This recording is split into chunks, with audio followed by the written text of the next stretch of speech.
Bienvenue chez Neofly. Depuis sa création, l'association travaille sur différents projets d'aéronautique et d'aérospatiale. Cette année, une équipe de 12 personnes, 4 4e année et 8 3e année, travaille sur la réalisation d'une fusée expérimentale. Une fusée expérimentale embarque à son bord une expérience. Cette année, nous nous focalisons sur le contrôle du roulis, une expérience qui n'a pas été réalisée depuis plus de 10 ans. Il s'agit d'annuler le roulis, c'est-à-dire la rotation de la fusée suivant son axe longitudinal, par l'intermédiaire de jets pulsés de gaz. C'est une technique qui a déjà fait ses preuves et qui est utilisée par SpaceX par exemple. Nous utiliserons ce procédé durant la phase balistique de la fusée. Dans le cadre de la campagne de lancement C-Space 2019, en partenariat avec le CNES et Planète Science, nous concevons et construisons une fusée expérimentale que nous lancerons à Tarbes en fin d'année. Pour mener à bien le projet et réaliser la fusée en moins de 10 mois, nous avons travaillé par groupe suivant 4 axes. Une partie mécanique, une partie programmation, une partie électronique et enfin une partie pneumatique.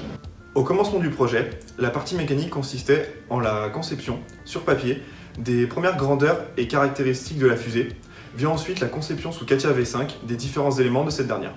La conception assistée par ordinateur, plus communément appelée CAO, permet d'avoir une vision globale sur chaque composant et est nécessaire pour une bonne intégration des différents modules dans la fusex. Grâce aux outils numériques, nous avons analysé avec des simulations les pièces critiques, optimisé l'épaisseur des parois en carbone et modifié plusieurs fois le design. Une fois fini, nous faisons la réalisation des pièces en interne. La partie programmation consiste à contrôler de manière automatique la fusée depuis la rampe de lancement jusqu'à l'atterrissage.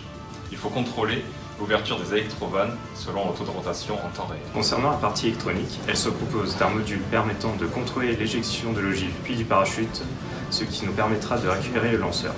Une seconde partie permet de gérer l'énergie, l'analyse du roulis en vol et en conséquent l'alimentation des électrovannes. Enfin, une caméra va permettre de vérifier le bon fonctionnement de l'expérience. La partie pneumatique est composée d'une bonbonne de gaz qui est maintenue à une pression d'environ 200 bars et qui est connectée à un régulateur de pression qui est lui-même relié à 2 électrovannes.